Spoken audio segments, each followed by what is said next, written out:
Olá pessoal, eu sou Edivaldo Toledo, estamos no mais um Isso Pode Ajudar, no mês de janeiro, mês da conscientização da saúde mental. E, como eu falei nos programas anteriores, não tem como ter uma saúde mental se você está num ambiente disfuncional, não está muito legal ou não está muito legal consigo mesmo, né? Por isso que eu trouxe a Débora Preto, obrigado por ter vindo. Eu que agradeço o convite. Pedagoga, pós-graduada em projetos sociais e conselheira municipal de direitos da mulher, correto? Isso. Isso.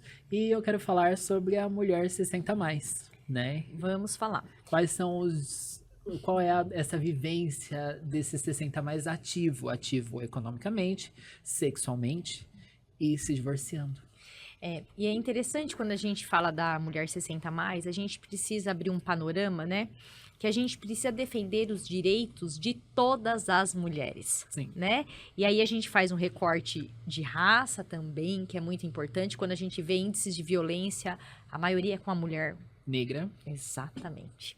Então, assim, essa mulher 60 mais, porque até pouco tempo, a mulher de 60 mais era só avó. Sim. Não é?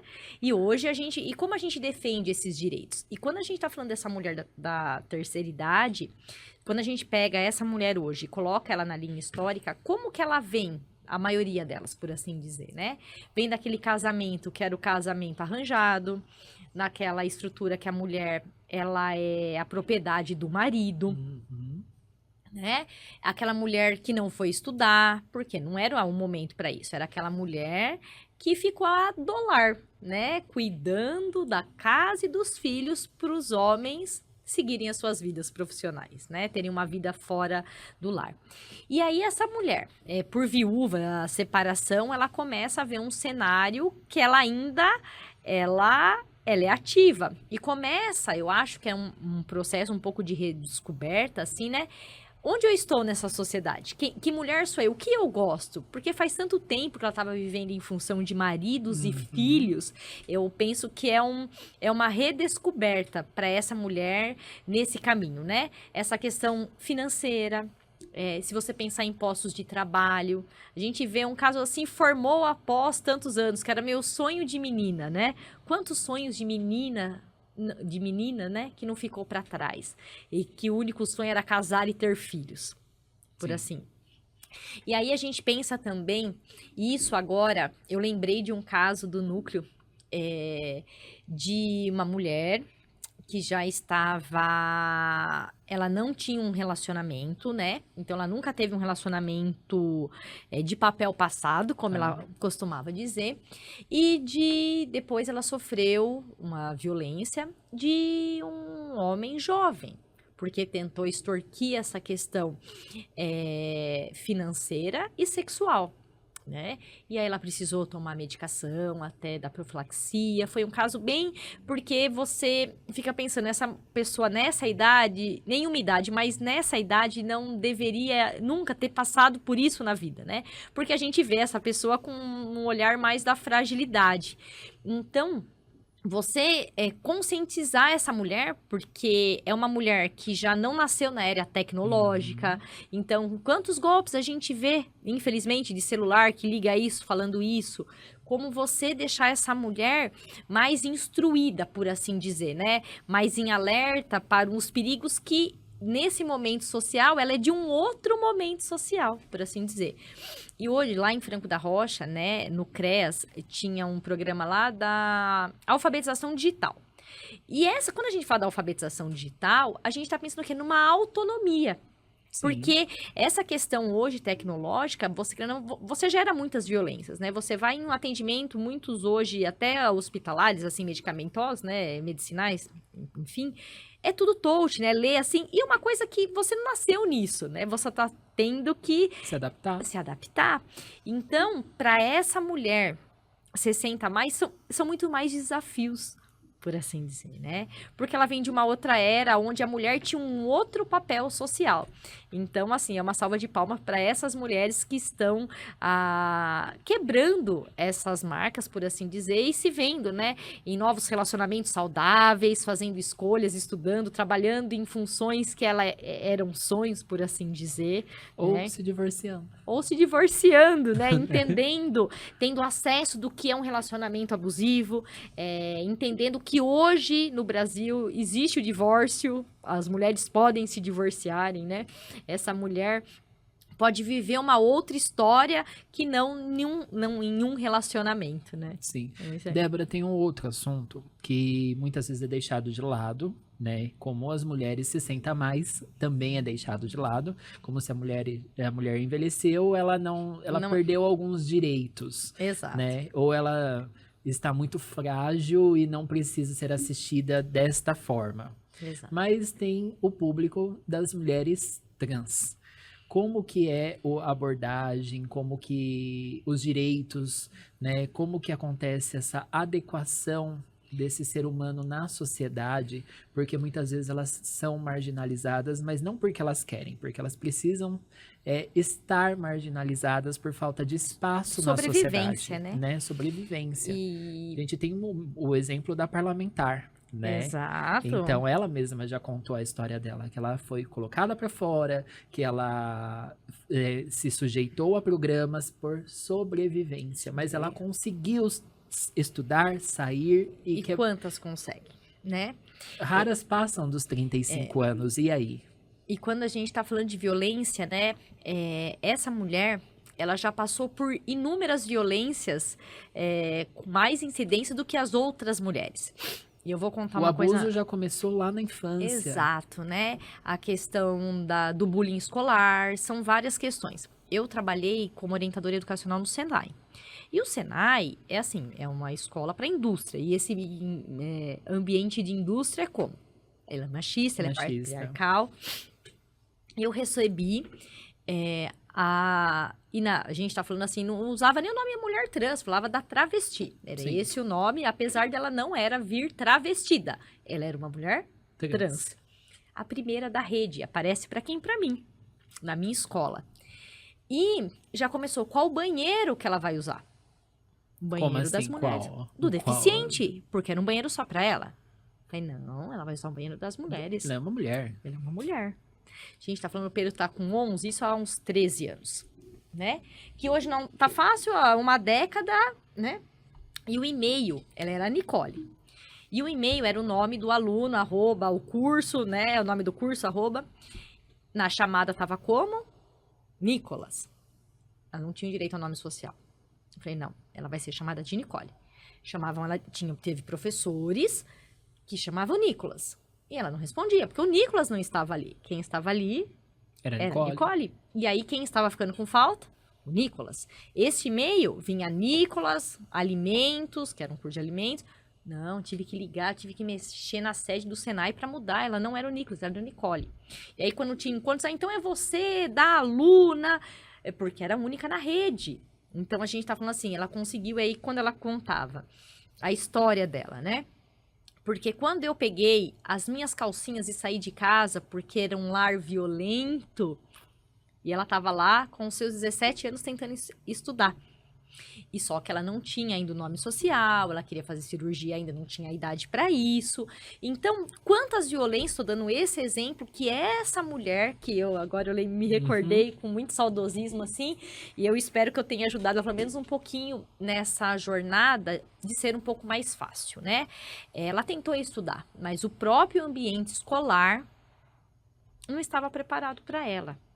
Então, acho que uma frase que permeou muito o nosso bate-papo aqui foi o respeito. Respeito pelo outro e respeito por mim. É o respeito àquilo que eu quero, àquilo que eu estou consentindo e respeitar o outro. Não forçar o outro aquilo que ele não queira. E você respeitar o outro, aquilo que ele seja, né? Porque quando a gente tá falando de respeito, é você ensinar o seu filho, é lá na escola. Porque as crianças, é de criança que a gente começa a ver os primeiros sinais. Eu, como educadora, posso fazer na educação infantil, que você começa a ver a menina que não é tão feminada, ou o rapaz que não é tão masculinizado. Você está vendo a educação infantil. E é você ensinar o seu filho a ter empatia, né? O bullying começa ali. Então, essa violência dessa mulher que acontece lá na frente, ela não começou lá, né? A história de vida é uma história de violências. E tem municípios que já tem o núcleo de atendimento LGBTQIA+. Em Francisco Morato tem esse núcleo, né? Porque aí já era um atendimento mais especializado para aquela dor, para aquela violência, porque é uma violência, às vezes, mais do ódio. Como tem o feminicídio, ali já não é um crime de ódio, pela mesma razão que a mulher, né? E no atendimento da mulher trans, ela tinha mulheres trans mais sendo atendidas nesse núcleo que o próprio núcleo de atendimento. Até mesmo, eu acho que pela... aquele sentimento de acolhimento, a gente tá falando núcleo de atendimento, né? Sim. Do acolhimento daquele serviço, por assim dizer. Mas é aquela questão da conscientização o tempo inteiro, né? De novo, de não estar sozinho, que você pode, é ajuda, e todos os serviços para as mulheres, essa mulher trans, ela é mulher, já parte daí. E tem algumas alas, até próprio do feminismo, né? Que aí a gente entraria num tema mais... que renega essa mulher como sendo uma mulher. Fala que tá roubando os espaços que foram Que ela não tão... menstrua. né? Porque esses espaços tão batalhados por nós mulheres, aí vem a mulher trans. Não, vem a mulher. Tem a Mulher. Ponto. É ponto. Débora, né? é um assunto também polêmico. E você, como pedagoga, vai poder orientar esses pais, né? Uma criança não se identifica com um gênero num país tão complexo quanto o nosso, na questão né? educacional. Educacional. Né? E que o pai e a mãe também não têm esse conhecimento, tem esse constrangimento social, né? Porque é isso que eu vejo quando os pais renegam essa criança. E aí? Como fazer? Olha assim, né? Se eu pudesse falar acho que até essa questão dos profissionais, né? A gente tá falando de pai e mãe, mas até quando você busca ajuda profissional, assim, de como atender essa família, a gente é um país extremamente preconceituoso, já começa disso, então você é criado nessa base de preconceito. E tem uma questão da religião também, né? Dessa questão e dos padrões do que é, o que é o certo e o que é o errado, e qual a caixinha que se encaixa, né? E nós somos várias caixinhas, a gente não cabe numa caixinha só. De novo, respeito e acolhida. Porque quando você trata o seu filho com respeito, o que muda? A orientação a sexual que ele vai ter lá na frente, ou porque é respeito. Você tem que tratá-lo com respeito, porque se ele se sente respeitado no ambiente de casa, ele vai estar mais fortalecido para esse ambiente externo. E aí essa família protetora é ir lá conversar na escola, é você acolher.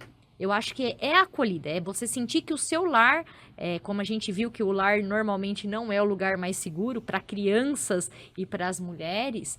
Então, nessa questão da infância, essa criança se sentir acolhida, poder falar, olha, eu não me sinto que nem o amiguinho. Sim. E os pais estão preparados para isso? Não Se a gente tem consultórios que se diz de psicologia que tem a cura... Então, assim, até os profissionais ditos de saúde, por assim dizer, não têm esse traquejo para lidar. E se você pensar, as instituições de ensino ainda, elas ainda têm uma lousa verde na frente e cadeiras alinhadas uma atrás. Desde quando que é isso? Desde que escola é escola, é assim. Então, o nosso sistema educacional, ele é totalmente arcaico. A gente fala, um médico não opera numa sala de 1970. O professor dá aula na mesma lousa. Da mesma forma. E o que é pior, né? Às vezes com os livros da mesma época. Né? Com os conceitos educacionais, da educação bancária, né? Que não é o aluno que pode falar, que pode questionar. Então, imagina você não ser igual o padrãozinho. Né? É uma coisa besta, pequena. Nunca gostei de menina veste rosa, menino veste azul. E para eu procurar uma enxoval para Maria Alice que não fosse rosa? Como foi? Não foi. Teve que aceitar o rosa. O roxinho, né? 70. Aí uma vez eu cheguei lá e falou, só tem o azul. Eu falei, não, mas eu só tô trata de roupa. né? E aí a Débora é isso, a Débora... Não, porque, gente... Ela é só um ser humano. É só um ser humano. É só um ser humano. É isso. Então, o que o pai precisa ver? Um ser humano. Uma questão muito típica. A Furar... introdução de brinquedos que Brinca se com tudo. denominam de sexo. Imagina, Você brinca. acha que... Às vezes, assim, é que aquela coisa assim, aí tá, vai bancar, o menino vai levar boneca, então essa escola, essa família tem que estar lá pra ele bancar o que ele pode vir de lá, porque, de novo, a criação que as outras crianças não têm. Eu oferecia brinquedo, mas é claro que a hora que você vai assistir, vai sendo... de doses homeopáticas, do que a menina deve brincar e com o que o menino deve brincar. Eu, por exemplo, não furei a orelha da Maria Alice. Né? Eu falei, o dia que ela quiser pôr um brinco, se ela quiser, ela vai furar, porque não tem que falar que ela é mulher para usar brinco e me machucar a criança, é uma violação. Tem gente que fala, nossa, mas é porque fura. Na maternidade, falei, ai, furo sem dor. Falei, não é nem a questão da dor, é o porquê furar a orelha. É do procedimento. E pra quê? Pra você falar que ela é menina? Eu punha laço, gostava de laço, enfiava a Maria dos laços. Mas essa questão de você... Gente, você tá furando o corpo de um bebê pra mostrar que ela é menina, com o brinco que dá a madrinha, dá a avó, mas para. Essas questões de gêneros, aquela coisa quadradinha, que a gente, enquanto sociedade, faz e sem mais nem pensar por quê. Perfeito. Débora, eu vou chamar o intervalo e voltamos já. Perfeito.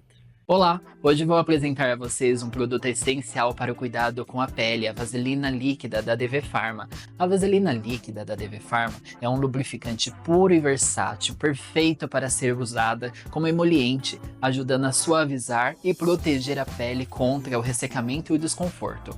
Além disso, ela é o ideal para reduzir crostas de pomadas e pastas previamente utilizadas, proporcionando uma aplicação suave e eficaz. Seja no cuidado diário ou em situações específicas, a vaselina líquida da DV Pharma é a escolha certa para garantir a pele saudável, macia e protegida. Incorpore este cuidado na sua rotina e sinta a diferença. Você encontra a vaselina líquida da DV Pharma em uma farmácia perto de você. Para saber mais, acesse advpharma.com.br.